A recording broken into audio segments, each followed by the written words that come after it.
নমস্কাৰ ৰাখিফলৰ হিতানলৈ স্বাগতম জনাইছোঁ ষ্টুডিঅ'ত মই মানসী বৰপাত্ৰ গোহাঁই। আজিও আমাৰ সৈতে উপস্থিত আছে জ্যোতিষাশ্ববিদ কিৰিয়ম ডাঙৰীয়া।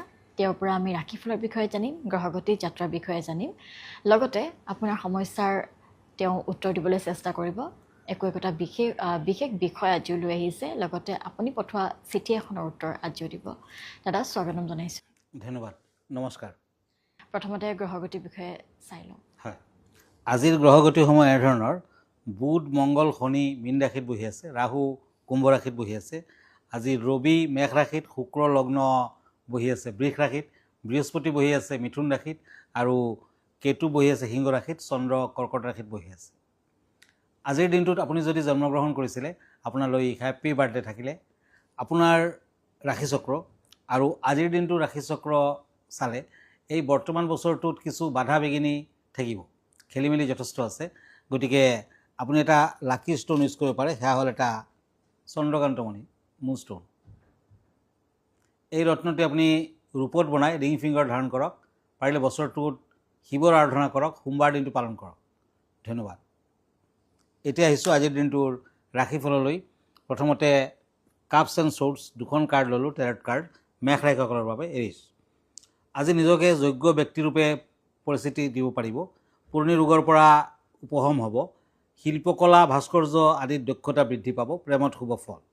কলা তিল ঘিউ আদি দুখীয়াক দান কৰক। Orange colour lucky, blue colour unlucky, lucky number 3। বৃষ ৰাশি টৰাছ, ওৱান্স এণ্ড এইজ অফ শ্বৰ্টছ। আজি নিজ বুদ্ধি মতে কাম কৰিলে সফলতা আহিব। কৰ্মত শুভ, শত্ৰু কমিব। যান বাহনৰ পৰা সতৰ্কতা অৱলম্বন কৰক। বিদ্যাত মনোযোগৰ দৰকাৰ। আজিৰ দিনটোত আপুনি সুগন্ধি বস্তু আৰু বস্ত্ৰ দুখীয়াক দান কৰক। ব্লু কালাৰ লাকি, yellow colour unlucky, lucky number 5। মিথুন ৰাশি জেমিনি, শ্বৰ্টছ এণ্ড কাপছ। এই দুখন কাৰ্ড মতে আপোনাৰ ব্যক্তিত্ব প্ৰকাশ পাব। পুৰণা কেছ মামলা থাকিলে আজি কষ্ট পাব। শৰীৰ শুভ, কৰ্মব্যস্ততা বৃদ্ধি, বিদ্যাত বাধা, প্ৰেমত শুভ। আজি সূৰ্য দেৱতাক অৰ্ঘ্য দিয়ক। হোৱাইট কালাৰ লাকি, green colour unlucky, lucky number 7। এতিয়া আহিছোঁ শ্বৰ্টছ এণ্ড পেণ্টাকুলছ, কৰ্কট ৰাশি কেঞ্চাৰ। আজি কৰ্মৰ ক্ষেত্ৰত উৎসাহ বৃদ্ধি, জ্ঞানী লোকৰ দৰ্শনে আনন্দিত হ'ব। আজি ব্যৱসায় বাণিজ্যত শুভ ফল। দিনটোত বিষ্ণুৰ পূজা পাতল কৰক। Purple colour lucky, silver colour unlucky, lucky number 4। হয়, আৰু এতিয়া আমি এখন চিঠি ল'ম। চিঠিখন পঢ়ি দিছোঁ। প্ৰেৰণ কৰিছে যোৰহাটৰ পৰা ৰাম ৰতন পোদ্দাৰে। লিখিছে, নমস্কাৰ ল'ব। মোৰ একমুখী ৰুদ্ৰাক্ষ এটা পিন্ধিবলৈ বৰ মন গৈছে। মই পিন্ধিব পাৰোঁনে? বস্তুটো ক'ত পায় আৰু আচল নে নকল বুলি চিনাকি কৰাৰ কিবা উপায় আছেনে? আৰু একমুখী ৰুদ্ৰাক্ষ এটা পিন্ধিলে কেনেধৰণৰ হ'ব পাৰে? হয়, একমুখী সকলোৱে পিন্ধিব পাৰে। আচলতে একমুখীৰ পৰা 21মুখীলৈকে ৰুদ্ৰাক্ষ পায়, কিন্তু একমুখীটো বৰ কষ্টলি, 21মুখীটোও কষ্টলি। আৰু একমুখী পিন্ধিলেতো আপুনি শিৱৰ আশীৰ্বাদ লাভ কৰিব পাৰিব আৰু সকলো কৰ্মতে আপোনাৰ সফলতা আহিব। ৰুদ্ৰ প্লাছ অক্ষ কোৱা হয় ৰুদ্ৰাক্ষ। ৰুদ্ৰ মানে শিৱ আৰু অক্ষ মানে চকু। তাৰমানে শিৱৰ চকু, আৰু চকু নাথাকিলে কি হ'ব? মানে কণা হ'ব। ঠিক তেনেকুৱা একমুখী যদি পিন্ধে, শিৱৰ অতি প্ৰিয় বস্তু, আপুনি সকলো দিশতে শুভ ফল পাব, শত্ৰু নাশ হ'ব। আৰু শাস্ত্ৰই কৈছে একমুখী ৰুদ্ৰাক্ষ পিন্ধিলে মানুহে মৃত্যুকলৈকে জয় কৰিব পাৰে, মহামৃত্যুঞ্জয় কাম কৰে। গতিকে অকাল মৃত্যু নহয়, কোনো ধৰণৰ দুৰ্ঘটনাৰ পৰা অকাল মৃত্যু নহয়গৈ একমুখী যদি আপুনি পিন্ধিব পাৰে। অৱশ্যে বহুত দাম, একমুখী ৰুদ্ৰাক্ষৰ বহুত দাম। শিৱপুৰাণত ৰুদ্ৰাক্ষ সম্পৰ্কে কোৱা হৈছে যে, শিৱপ্ৰিয় তমজয় ৰুদ্ৰাক্ষ পৰম পাৱন দৰ্শনাৰ্থ স্পৰ্শনাথ সৰ্বপাপ হৰস্মৃতি। তাৰমানে একমুখী ৰুদ্ৰাক্ষ দৰ্শন কৰিলেও অতি পবিত্ৰ, যি স্পৰ্শ কৰে তথাপি পবিত্ৰ। আৰু একমুখী ৰুদ্ৰাক্ষ যদি পিন্ধে তেতিয়াতো কথাই নাই। একমুখী ৰুদ্ৰাক্ষ শিৱৰ প্ৰিয় হোৱাৰ বাবে আপুনি পিন্ধিলে সৰ্বপাপ বিনষ্ট হয়। ৰাছিয়া, নেপাল আৰু ভাৰতৰ কিছুমান ঠাইত একমুখী ৰুদ্ৰাক্ষ পাব। গৰুৰ পুৰাণ শাস্ত্ৰ মতে কল্পবৃক্ষ, কামধেনু আৰু চিন্তামণি ৰত্ন এই তিনিটাৰ দৈৱ শক্তি এটা একমুখীত আছে। গতিকে একমুখীৰ সাংঘাতিক এটা মেগনেটিক পাৱাৰ আছে। এই বস্তুটো পিন্ধিলে জ্যোতিষশাস্ত্ৰ মতে ভূত প্ৰেতৰ উপদ্ৰৱ, বাত বিষ বেদনা, বিভিন্ন ধৰণৰ বেমাৰ আজাৰ, পানী লগা আদি নাশ হয় আৰু শিৱৰ কৃপা লাভ হয়, ধন সা সম্পদৰ অভাৱ নহয়। নিয়মসমূহ এনেধৰণে আপুনি ৰুদ্ৰাক্ষ পৰিধান কৰক, আপুনি সুফল লাভ কৰিব। আৰু এতিয়া সময় হৈছে এটা চমু বিৰতিৰ।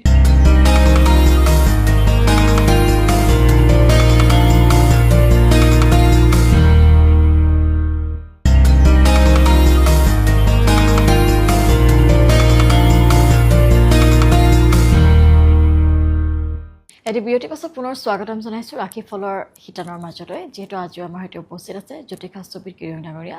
পোনে পোনে আমি তেওঁৰ ওচৰলৈ যাওঁ। এতিয়া আপুনি যাত্ৰা সন্দৰ্ভত কিবা ক'ব বিচাৰিব নেকি?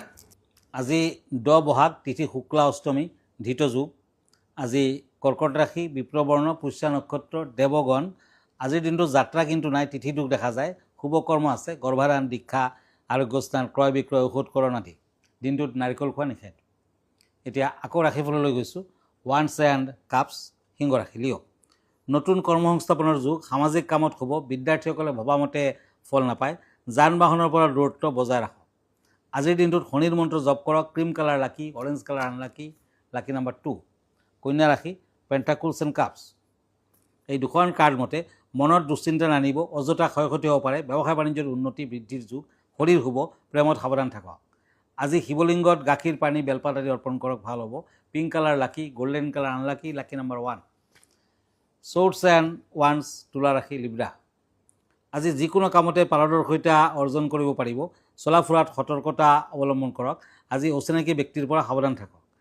সোণৰ বস্তু যদি পিন্ধে তেতিয়া আজি সুফল পাব। Maroon colour lucky, white colour unlucky, lucky number 6।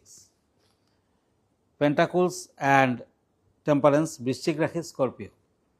কৰ্মস্থানত মধ্যম ফল, কাকো সমালোচনা নকৰিব। আৰ্থিক দিশত অযথা ব্যয় বৃদ্ধি, বিদ্যাত শুভ, প্ৰেমত কষ্ট আছে। আজি নিৰামিষ আহাৰ গ্ৰহণ কৰক। গ্ৰীণ কালাৰ লাকি, purple colour unlucky, lucky number 8। হয়, আমি এতিয়া বিশেষ বিষয়টোলৈ আগবাঢ়িম। প্ৰত্যেক দিনৰ দৰে আজিও কোনটো বিষয় লৈ আহিছে? হয়, আজি ক'ম মই এনে এটা মণিৰ বিষয়ে, অতি কষ্টলি আৰু ৰজাৰ আমোলৰ পৰাই এই মণিটো কিন্তু সকলোৱে চিনি পায়, আৰু সেয়া হ'ল সামন্তক মণি। দ্বাৰকাৰ এজন সম্ভ্ৰান্ত ব্যক্তি সত্ৰাজিতে সূৰ্যদেৱতাৰ পৰা উপহাৰ স্বৰূপে সামন্তক মণি নামৰ এটি ঐশ্বৰিক মণি লাভ কৰিছিল।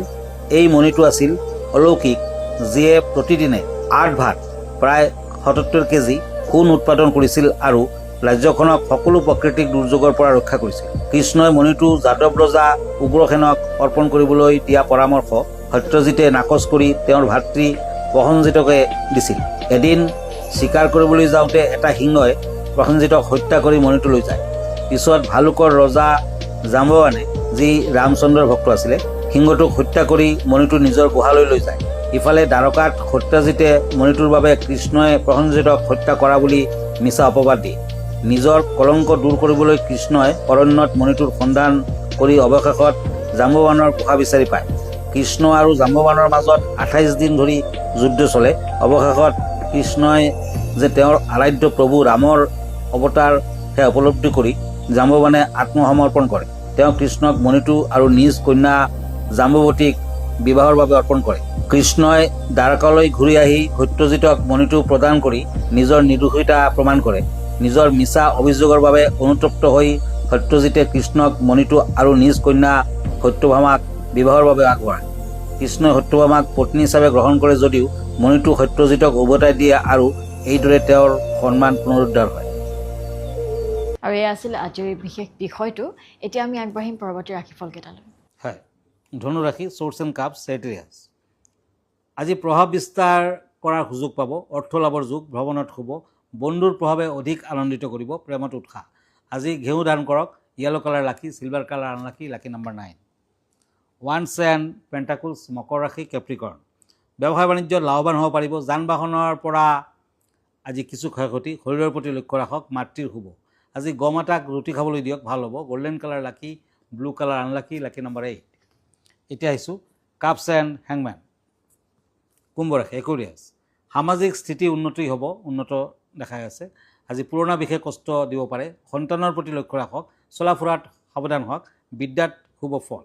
আজিৰ দিনটোত হনুমান চালিচা পাঠ কৰক। চিলভাৰ কালাৰ লাকি, black colour unlucky, lucky number 2। এতিয়া আহিছোঁ মীন ৰাশিলৈ। ওৱান্স এণ্ড ওৱান্স, এই দুখন কাৰ্ড মতে আজি হতাশা আঁতৰিব, কৰ্মত ব্যস্ততা বৃদ্ধি পাব, বন্ধুবৰ্গৰ পৰা দূৰত্ব বজাই ৰাখক, শৰীৰত শুভ ফল, বিদ্যাৰ্থীসকলে ভবা মতে ফল নাপায়। আজি কলা বস্তু দুখীয়াজনক দান কৰক, ব্লেক কালাৰ লাকি, অৰেঞ্জ কালাৰ আনলাকি, লাকি নম্বৰ 3। হয়, ধন্যবাদ জনাইছোঁ। আৰু এয়া আছিল আজিৰ দিনটোৰ ৰাশি ফল। গতিকে আপুনি যদি বিভিন্ন ধৰণৰ যিকোনো ধৰণৰ যদি সমস্যাত ভুগি আছে, আপুনি তেতিয়াহ'লে যোগাযোগ কৰিব পাৰে জ্যোতিষাচুবিদ কিৰণ ডাঙৰীয়াৰ সৈতে। আৰু প্ৰতি পুৱা 7:40 প্ৰাগ নিউজত পোনপটীয়া সম্প্ৰচাৰযোগে আপুনি চাব পাৰিব আপোনাৰ ৰাশিফল, দিনটোৰ কেনেকৈ অতিবাহিত হ'ব, গ্ৰহগতি, যাত্ৰা সন্দৰ্ভতো চাব পাৰিব। লগতে আপুনি প্ৰতি দেওবাৰে নিশা 10 বজাত জ্যোতিষাচুবিদ কিৰণ ডাঙৰীয়াৰ সৈতে আপুনি যোগাযোগ কৰি আপোনাৰ যদি কিবা সমস্যা আছে সমাধান ল'ব পাৰিব। আৰু যদিহে আপুনি বিচাৰিছে ব্যক্তিগতভাৱে তেওঁক লগ ধৰিবলৈ, তেতিয়াহ'লে আপুনি যাব লাগিব পল্টন বজাৰস্থিত চেম্বাৰলৈ গৈ আপুনি সমস্যাটি জনাই আপোনাৰ সমাধান ল'ব পাৰিব। দাদা, আপোনাৰ ঠিকনাটো জনাব। মনত ৰাখিব, মই ইনষ্টাগ্ৰামত আছোঁ, মই ইউটিউবত আছোঁ, মই ফেচবুকতো আছোঁ। আৰু প্ৰতি ছানডে ৰাতি 9টামান বজাত মই ফেচবুক লাইভত আহোঁ। আমাৰ ঠিকনা astrologer Kiro Yang, Ratnakuber gems and jewellery, Paltan Bazar, Manipuri বস্তি, গুৱাহাটী 7। ফোন নম্বৰটো হ'ল 8822911171 আৰু এটা নম্বৰ হ'ল 9957421212। আমাৰ ইমেইল এড্ৰেছটো হ'ল kiroyangastrologer@kiroyang.com। ধন্যবাদ, নমস্কাৰ। ইয়াৰ লগে লগে ৰাশিফলৰ শিতানৰ পৰা মই মানসীয়ে বিদায় লৈছোঁ। ধন্যবাদ।